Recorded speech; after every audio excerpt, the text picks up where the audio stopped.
Okay, we're still here at the Queens World Film Festival. We're here now with some independent producers, I believe, right? That's good news. So, your name is, sir? Adam Lim. I'm the producer and actor for Anne Life. Okay. And I'm Jean Goto. I wrote, directed, and acted in Anne Life. Okay. I'm Eric Elizaga. I wrote and directed the film The Beach House. Okay, so let's start with your film because there's two of you here. All right, so tell us about the film and tell us about your role. Jean, talk about the film. The film is about death and climate change. It's really trying to look at a future if we don't make the changes that we need to make. Okay. So it's a little grim, but hopefully a little inspiring also. Okay, so what's one of the things we'll learn from that film? I don't know if it's necessarily teaching people things, but it's trying to show a perspective on how things could be. So some interesting things that are in the film are like the characters are in Arizona, but they're actually not in the United States. The United States has sort of like shrunken in this future world that we're imagining, and the weather is extreme, so they're living in the desert, very extreme weather, and so it's hard for them to move around because the extreme weather makes that difficult. So things like that. No, I think that's very good. I think at one point we were all together, all the continents, about 3 million years ago. We've been through ice ages, where you have a show called the Water Hour. We created the United Nations International Day of Water, so we're very environmentally minded here. So I think, and this subject has become growing and more growing and growing and growing, but we also have to remember we did have ice ages. So and that all the continents were together. So sometimes we've got to also look at the history of the same place. Right? we'd be walking everywhere. We wouldn't even need to be on the oceans. Tell me about your role. My role is producer, which is actually a tough job. Very hard. Sure. Really learning. Producing is I'm learning about producing. Especially independent film producing, I think. And acting in the film. So, but about producing, and you start to meet. I start to meet other filmmakers, and I'm inspired by other filmmakers because I realize how serious they are about filmmaking.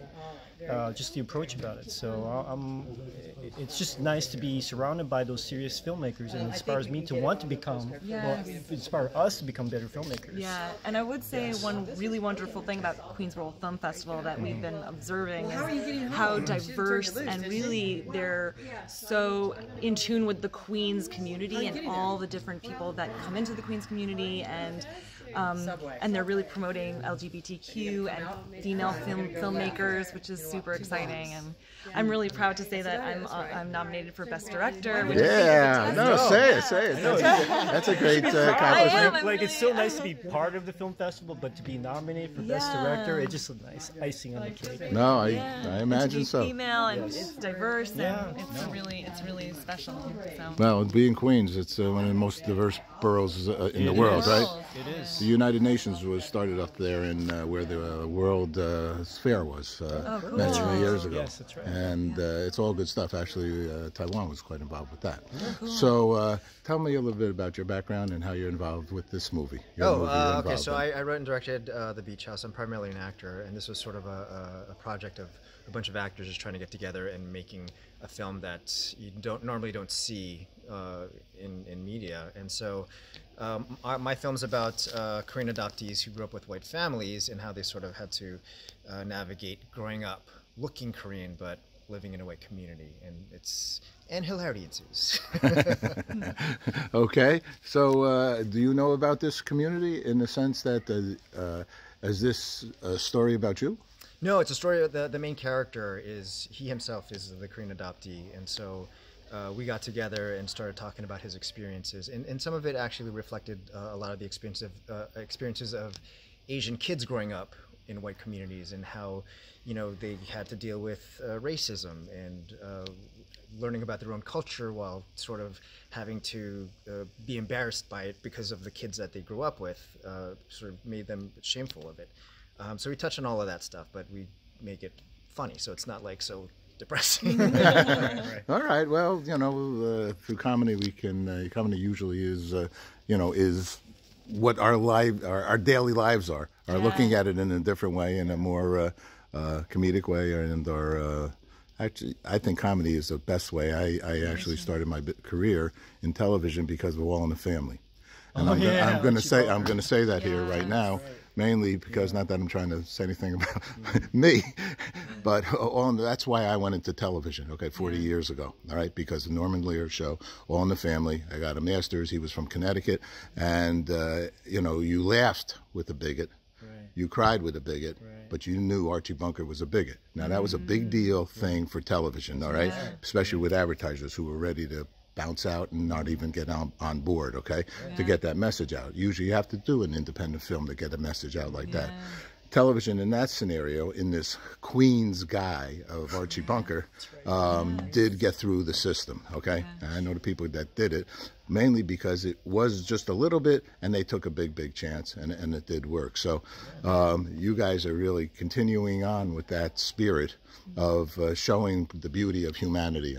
I see that. We're involved with Peace and Love and have a channel on for the International Day of Peace. If you could say your names and what does peace mean to you, that would be nice, if you care to. So my name is Adam Lim. So my feelings about peace, I think about respecting one another. It's learning to learn to listen to one another, despite if there are any conflicts, and if there is a conflict, to still be able to respect one another. And I think that's what's almost, I want to say lacking, but in some ways I feel like there is a lack of respect. I feel within the community or with the people, it's that we're not respecting one another, and because of that, the peace doesn't really come into the picture. So even in my own household, and I'll study that. It's just like even how I communicate with my wife. Like sometimes we're not peaceful, and until we start respecting one another, that's when then there's more peace. Yeah. Then we're really listening and talking to each other rather than talking over each other, right? So that's good. No, thanks for sharing. Yes. Thanks for sharing. That's I've been in that house. We've all been in that house. A long time to figure that out. Yeah, but then when you do, it's like euphoric, I guess might be the word. Yes. Yourself? It's true. I'm Jean Goto. I will add to that the word compassion.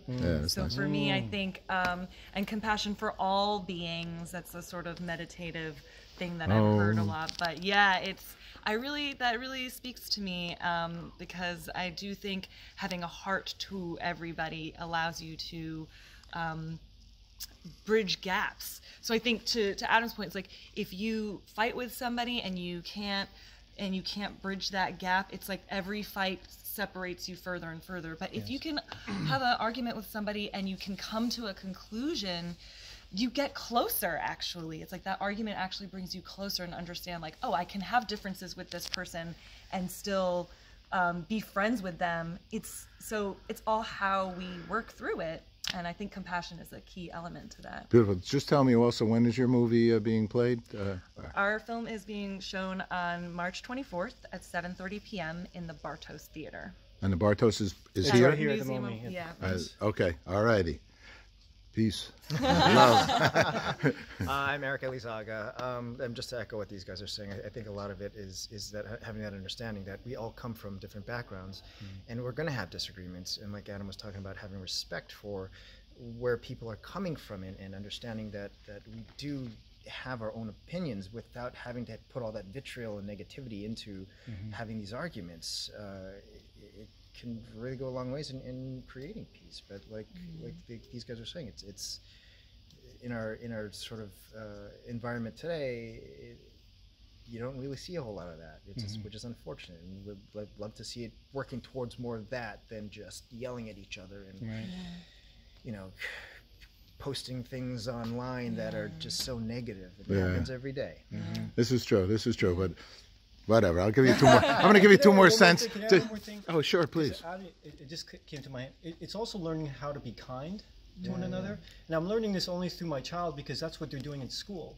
Is teaching these kids learning them to be kind, because they're this whole anti-bullying campaign, and so they're trying to teach not just the kids but also the parents. to be kind. That's a beautiful thing. And your movie's going to be when? Ours is on March 25th, 7:45 at the Zucker Theater. Okay, and the Zucker Theater is in here as well? It's the Kaufman Astoria Studios. In Kaufman's, right here in basic same location. Okay. Yeah. All righty. Well, I tell you, because I'm finishing my movie. It's called Woodstock Forever, Peace, Love, and Hope, okay? Yeah. And Richie Havens taught me, because I did the 20th anniversary of Woodstock here in Times Square, because I couldn't raise the money to do it in Central Park in the Great Lawn, which I'm trying to also pull off for this year. Yes. But it's so hard to raise money to make a big fiasco. It was $700,000. I couldn't raise it 30 years ago. Now it's like $6 million to do it in the Great Lawn in Manhattan. Yeah. In any case, but Richie said to me, and I'm sticking with this one, and he started the Woodstock Festival, and it's the 50th anniversary. And because this is my opportunity to share with you guys too. He gave it a 10% factor here. He thought that like 10% of the world, might be confused or, misunderstanding the facts of compassion and of love and communications and so on and so forth. So I've been, through our Good News broadcast, and in my life, actually, promoting the fact that even if you said 10%, which comes up to 800 million people, I don't even think we're even a fraction near that of people that are not so nice or hurting you or raping you or throwing bombs on your head. That leaves 7.2 billion people on Mother Earth that are kind, loving, caring, just trying to get a glass of water and just trying to get through the day. So we're trying to push that promotion with the use of media. The world is good. The world is peaceful. If the world was not peaceful, we wouldn't be here right now to be able to have this opportunity to talk. So I'm just throwing that 2 cents in just because I took the train out here and it took me a long time. All right, guys, thank you very much. Thank you so much. Okay, take care. Bye. Do you have a website you want to share? Well, I have the production website. It's NavajoProductions.com. Okay. And I'm www.jeangoto.com. Okay. Mine's ericelizaga.com. Okay, great guy.